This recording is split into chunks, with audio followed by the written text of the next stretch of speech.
तो देखिए pen tool के इसमें 2-4 काम है। पहले देखें, सबसे पहले हम यहाँ से पेन टूल लेंगे।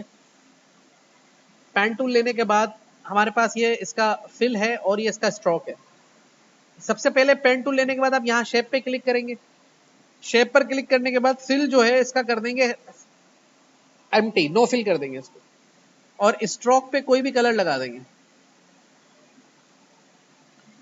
ठीक है, अब देखिए पहले पेन टूल कैसे काम करेगा। फर्स्ट स्टेप, ज्योमेट्रिकल शेप में कैसे काम करता है। आप जैसे ही क्लिक करेंगे तो ये एंकर बन जाएगा, उसके बाद दूसरी जगह क्लिक करेंगे तो दूसरा एंकर, और एंकर के दरमियान में ये जो क्रिएट हुई है इसको हम कहते हैं लाइन, यानी कि पाथ।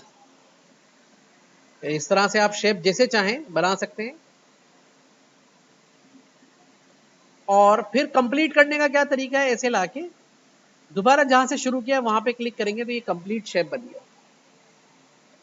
और ये एक अलग लेयर पे बना है।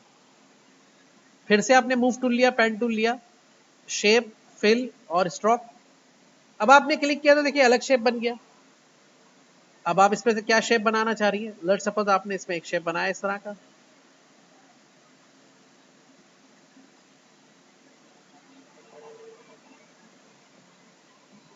यानी कि ऐसे शेप्स क्रिएट करने के लिए काम में आएगा जो यूजुअली आप नहीं बना सकते या बने बनाए अवेलेबल नहीं है। अब तीसरा शेप,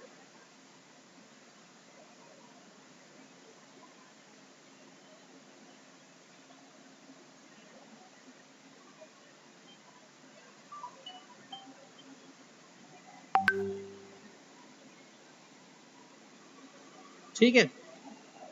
तो इस तरह से हमने जो शेप बनाए अलग अलग शेप्स की लेयर पे बने और इनके अंदर कलर भरना भी आसान है। डबल क्लिक करें यहीं पर ही, यहां से जो कलर भरना है ओके कर दें। अब वो फिल नहीं हो रहा, उसकी वजह ये कि आपको फिल पे जाके क्लिक करना होगा और यहां से कलर ले लें।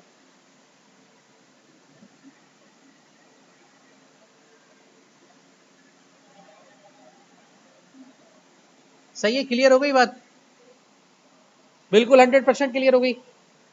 ये था शेप टूल का एक आसान सा तरीका यूज करने का पेन टूल को। अब मैं इनको डिलीट कर रहा हूं। अब इसका दूसरा स्टाइल समझेंगे हम, जिसमें हम कर्व करेंगे। कर्व, कर्व कैसे करेंगे। पेन टूल सेम, ठीक है। अच्छा जरा इससे पहले मैं जरा ये बाकी टूल्स भी एक्सप्लेन कर देता हूं ताकि आपको समझने में आसानी हो। देखिए पेन टूल तो जस्ट एक पेन टूल यूज हो रहा है, इस तरह से चल रहा है। अब मिसाल के तौर पे बीच में आपने एस्केप का बटन दबा दिया और मूव टूल ले लिया, तो ये शेप तो कंप्लीट हुआ नहीं, तो ये शेप ओपन शेप कहलाएगा, ओपन पाथ।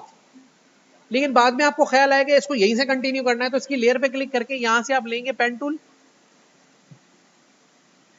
और इसके किसी भी एंकर पे जाके एक दफा क्लिक करेंगे, ऐसे। और अब आगे जब आप कंटिन्यू करेंगे इसको तो ये वहीं से शुरू हो जाएगा। यानी कि बीच में अगर रास्ता टूट जाए तो उसके किसी भी एंकर पे क्लिक करके वहीं से शुरू करेंगे तो वो उसको कंटिन्यू कर लेगा, ठीक है। अच्छा दूसरा पेन टूल के साथ है यहाँ पे फ्री फॉर्म पेन टूल। अब ये क्या करेगा, ये लेके अगर आपने फ्री फॉर्म पेन टूल को इस तरह से, ये शेप बन गया।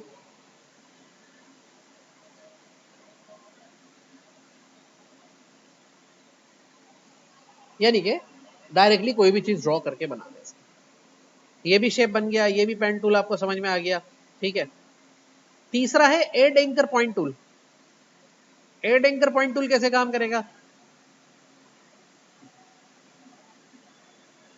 ये पेन टूल लिया आपने, यहां पे क्लिक किया, यहां पे क्लिक किया, यहां क्लिक किया, यहां क्लिक किया और ये जोड़ दिया। बाद में ख्याल आया कि यहां पर भी एक एंकर चाहिए था जो इसको ऊपर करना था, तो इस सूरत में आप लेंगे यहां से ऐड एंकर पॉइंट टूल और इधर जाके एक एंकर को ऐड करा देंगे। अब इस एंकर को एक्सेस कैसे करेंगे, इसके लिए हम यूज करेंगे डायरेक्ट सिलेक्शन टूल जो इसके नीचे आ रहा है।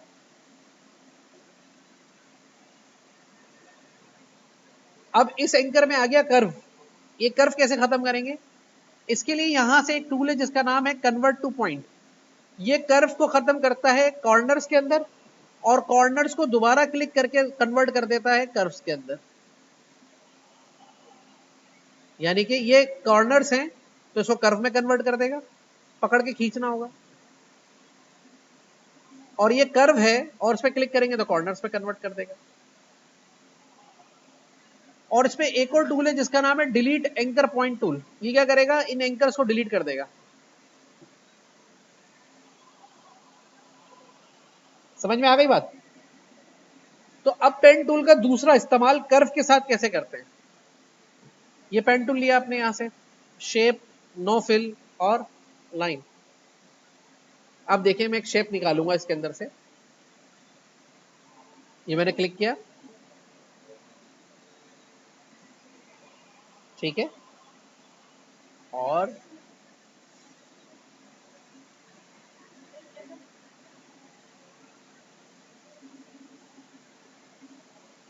ये मैंने शेप निकाल दिया इसके अंदर से।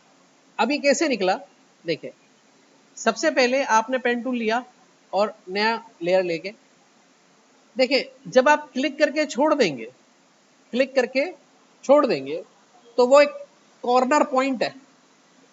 कर्व पैदा करने के लिए आपको क्लिक करना है और छोड़ना नहीं है, क्लिक करके होल्ड करना है लेफ्ट वाला बटन। नीचे खींचेंगे तो ऊपर कर्व बनेगा, ऊपर खींचेंगे तो नीचे कर्व बनेगा, सही है।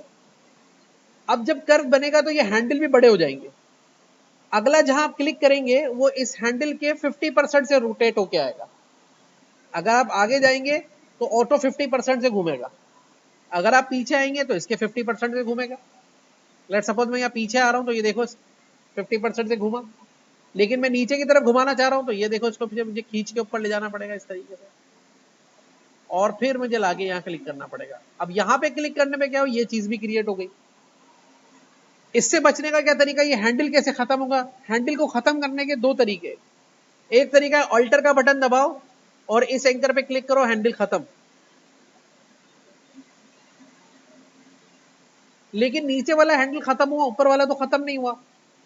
इसका तरीका ये, फिर ऑल्टर का बटन दबा के रखो और हैंडल को ऊपर से पकड़ के ऐसे करके कम कर दो ताकि शेप कंप्लीट हो जाए। समझ में आई बात? दोबारा देखें, पेन टूल, और अब हम इसमें से शेप निकालते हैं जस्ट लाइक। अब मैं देखो यहीं से इसको थोड़ा सा नीचे खींच रहा हूं, ये मैंने ऐसे खींचा नीचे, ये मैंने लिया इसको ऐसे, और ये मैंने लिया इसको ऐसे, ठीक है, और यहां से मैंने नीचे लिया।